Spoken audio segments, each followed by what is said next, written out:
এইটা শুক্রিয়া যে আল্লাহ তাআলা জুম্মার দিনও বানাইছে, না হলে আমরা ভুলে যাইতাম আমরা মুসলমান।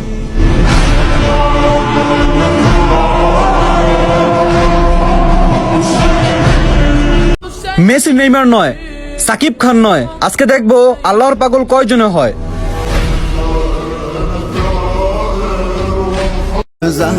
তুমি নামাজের জন্য সময় বের করো, আল্লাহ তোমার জীবন থেকে খারাপ সময়গুলোকে বের করে দিবে ইনশাআল্লাহ।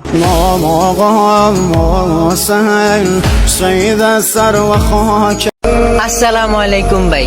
ভাই বাঁচবো আর কয়দিন, আসুন নামাজ পড়ি প্রতিদিন, মরতে হবে একদিন, নামাজের সওয়াবই থাকবে চিরদিন। ভাই নবী তো বলছেন, যে ব্যক্তি নামাজের দাওয়াত অন্য মানুষের কাছে পৌঁছায় দিবে, আমি নবীও তাকে জান্নাতে পৌঁছায় দিব। সুবহানাল্লাহ। সূরা ইয়াসিনের এমন একটি আয়াত আছে যেটা জিকির করলে জীবনের সকল সমস্যা দূর হয়ে যায়। আয়াতটি হলো সালামুন কাওলাম মির রাব্বির রাহিম। আপনি তো জানলেন, এখন আরো 3 জনকে শেয়ার করে তাদেরকেও জানার সুযোগ করে দিন। আপনার শেয়ারের কারণে আজ এটা অনেকে জানতে পারবে।